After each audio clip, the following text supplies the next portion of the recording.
یا سیدہ یا فاطمہ یا رازیہ یا مرضیہ.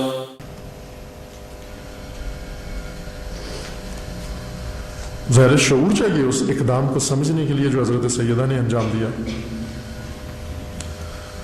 اس سے چشم پوشی بھی کی جا سکتی تھی کہ ٹھیک ہے لے لیا تو لے لیا، اس سے تو کیا فرق پڑتا ہے.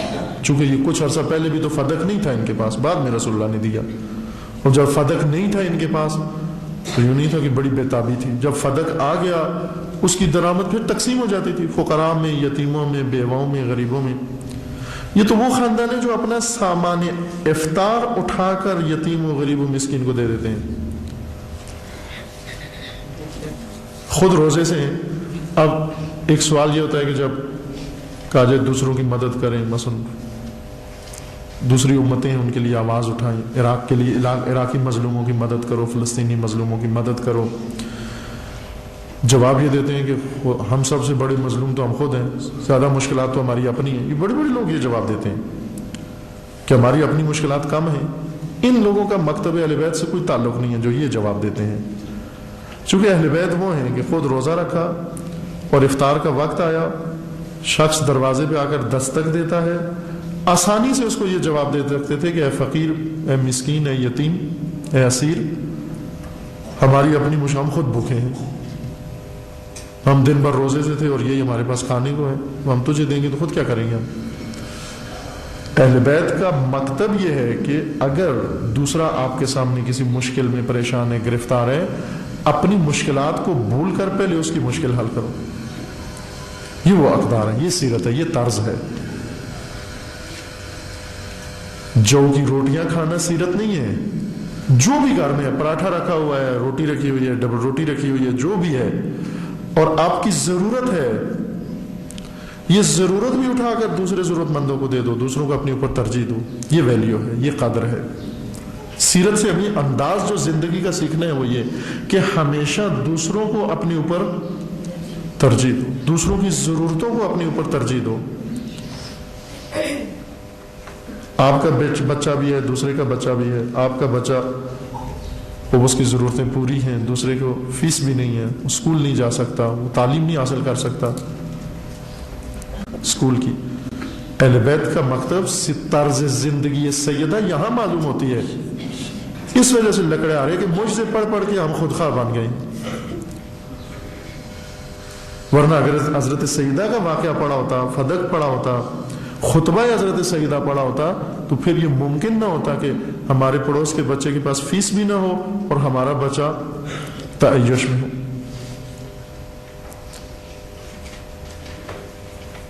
حضرت سیدہ نے اس معمولی سے واقعے کو دیکھیں اپنے شعور کی مدد سے کیا رنگ دے دیا. چشم پوشی کی جا سکتی تھی، کہہ سکتی تھی کہ خوب چھین لیا.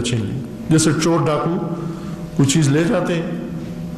اب ایک خاتون کا کیا فریضہ، مثلا فرض کر لیں خدا نہ خواستہ آپ کے گھر میں ڈاکو آ جائیں، آپ کا زیور اٹھا کر لے جائیں، کیا کرتی ہیں خواتین؟ اسلام آباد میں کہتے ہیں نا ڈاکے زیادہ پڑتے ہیں عید کے موقع پر. کیا کرتی ہیں خواتین؟ ڈاکوں کا پیچھا کرتی ہیں نہ، خوب لے گیا. پہلے تو اپنی جان بچاتی ہیں، اگر برفرض لے بھی گیا تو پیچھا کو نہیں کرتی ڈاکوں کا. مرد پیچھا نہیں کرتے چاہے کہ ایک خاتون.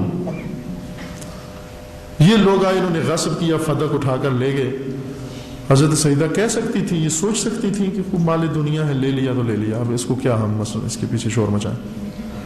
مسئلہ ایک جاگیر کا نہیں تھا، مسئلہ ایک پراپرٹی کا نہیں تھا.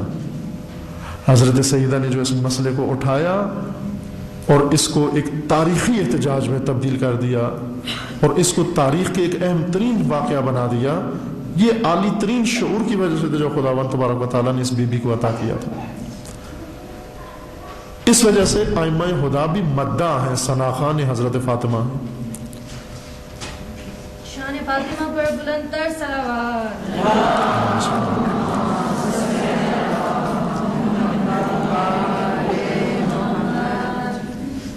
دیکھا کہ ایک غلطی ان سے ہو گئی، پکڑ لیا اس غلطی کو. حضرت بی بی کو پتا تھا کہ یہ نہیں کریں گے واپس. یعنی معلوم تھا حضرت کو کہ نہیں کریں گے واپس، اس کے باوجود بی بی اس کو ایک ایشو بنا دیا، آج کی زبان میں کہیں اس کو ایک ایشو بنا دیا، کہیں خود جا کر شکایت کی، باقاعدہ احتجاج کیا، خطبہ دیا، اس مسئلے کو اٹھایا اور چھوڑا نہیں، حتیٰ جب انہوں نے انکار کر دیا کہ ہم نہیں دیں گے تو بھی بی بی بیٹھی نہیں، پھر احتجاج کا اگلا مرحلہ شروع کیا، دوسرا مرحلہ۔ کیا مرحلہ؟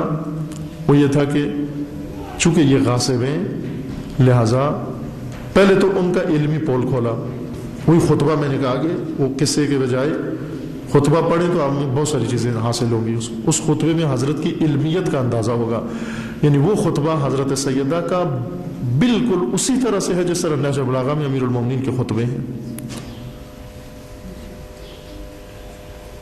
بلکہ بعض ہمارے اساتید کے بزرگ اساتید کے بقول کے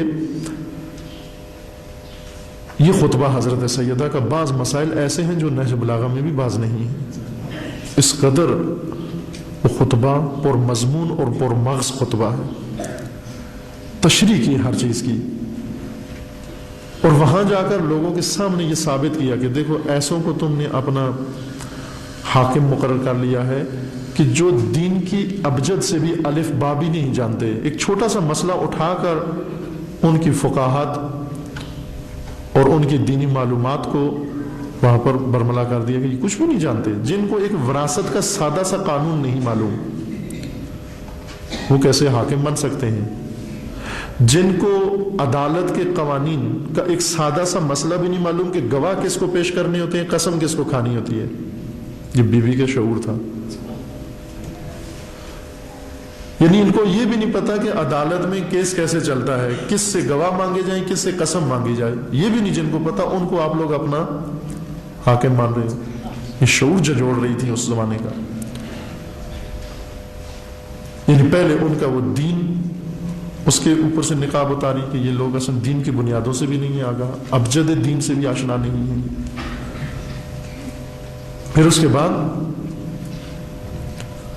حضرت نے اسی خطبے میں یہ آیہ قرآن پڑھی کہ افمن یہدی الی الحق احق ان یتبع امن لا یہدی الا ان یہدی فما لکم کیف تحکمون، یعنی تم کن لوگوں کے پیچھے جا رہے ہو؟ وہ لوگ جو ہدایت یافتہ ہیں اور اللہ کی طرف ہدایت کرتے ہیں وہ سزاوار ہیں اتباع کے، ان کو ہونا چاہیے حاکم، یا ایسے لوگوں کو ہونا چاہیے کہ جن کو جب تک ہدایت کی نہ جائے ان کی سمجھ میں کوئی بات نہیں آتی؟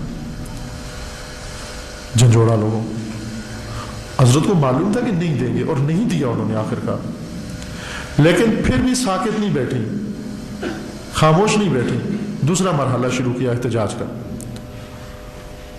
دوسرے مرحلے میں جا کر حضرت نے کہا کہ میں ان سے غضبناک ہوں، میں ان سے ناراض ہوں، یہ میرے گھر نہ آئیں، میری عیادت کو نہ آئیں۔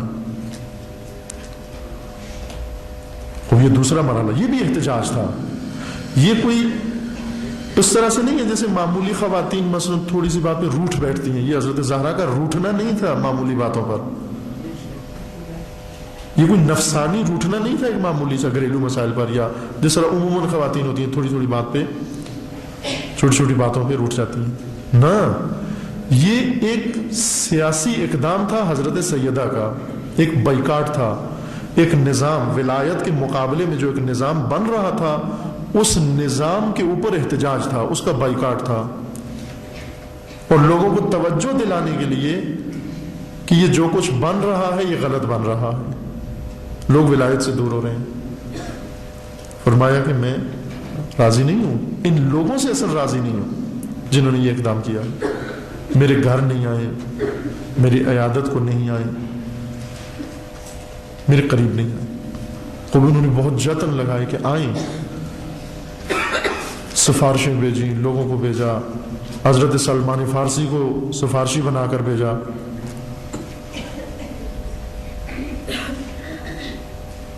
کس طرح ہم نے تخیل کی وجہ سے حضرت سیدہ کو کیا ثابت کیا؟ ہم نے حضرت سیدہ کو ایک ایسی خاتون ثابت کیا جو رومال لی ہوئی، شیشی لی ہوئی گھوم رہی ہے کہ کوئی میرے بیٹے کے لیے روتا ہے یا نہیں روتا، لوگوں کے آنسو پوچھ رہی ہیں وہ۔ حضرت سیدہ کی شخصیت کیا تھی ہم نے تخیل کی وجہ سے کیا بنا دی؟ حضرت سیدہ کی شخصیت یہ نہیں ہے کہ میرے اور آپ کے آنسو پوچھتی ہیں آ کر. حضرت سیدہ نے وہ اقدام کیا، وہ شعور کا ثبوت دیا جو مرد بھی نہیں کر سکتے اس زمانے میں. قیامت تک کے لیے رسوا کر دیا نہیں. واقعاً اگر کسی نے احتجاج سیکھنا ہے حضرت سیدہ سے سیکھے آ کر. اگر حکومتوں کے خلاف کسی نے اقدام سیکھنا ہے تو حضرت سیدہ سے سیکھے آ کر. اگر ایک باطل نظام کے خلاف انقلاب کی بنیاد ڈالنی ہے تو حضرت سیدہ سے سیکھے آ کر. حضرت سیدہ ایک راستہ مقرر کر رہی ہیں یہاں پر. فرمایا کہ نہیں آئے میرے پاس، حاکم وقت سے ناراض ہوں میں. یہ نہیں کہا کہ اپنی نند سے، اپنی بہو سے، اپنی کسی قریبی سے ناراض ہوں میں، روٹھ گئی ہوں. وہ نہیں تھی حضرت سیدہ. اصل یہ زوجہ رسول یہ حضرت سیدہ کو پسند نہیں کرتی تھی. حضرت سیدہ کو دیکھتے ان کا منہ لٹک جاتا تھا، چہرے پہ آثار عجیب و غریب ہوتے تھے. سو بہت ناگوار گزرتا تھا ان کو. رسول اللہ جب بیٹھے ہوتے، یہ بھی بیٹھی ہوتی زوجہ، اور حضرت سیدہ آ جاتی جب رسول اللہ کھڑے ہوتے حضرت سیدہ کے لیے، اس زوجہ کو بہت ناگوار گزرتا. اور یہ سمجھاتی تھی رسول اللہ کو، آخر بیٹیوں کے لیے بھی کوئی کھڑا ہوتا ہے. کبھی بھی حضرت سیدہ کی زبان پر اس زوجہ کے لیے شکوہ نہیں آیا، اس سے نہیں روٹھی کبھی بھی.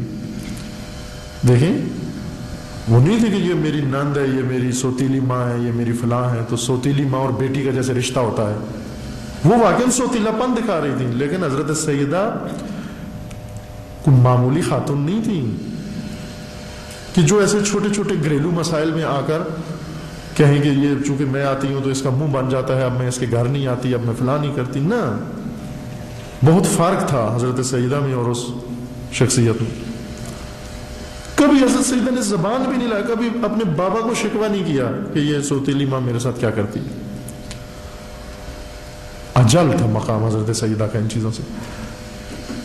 اس شخص سے، اس شخصیت سے زوجہ رسول کا شکوہ نہیں کیا. لیکن جب اسی کا والد بعنوان حاکم بن بیٹھا، دیکھیں ان کے خلاف تاریخی احتجاج کیا.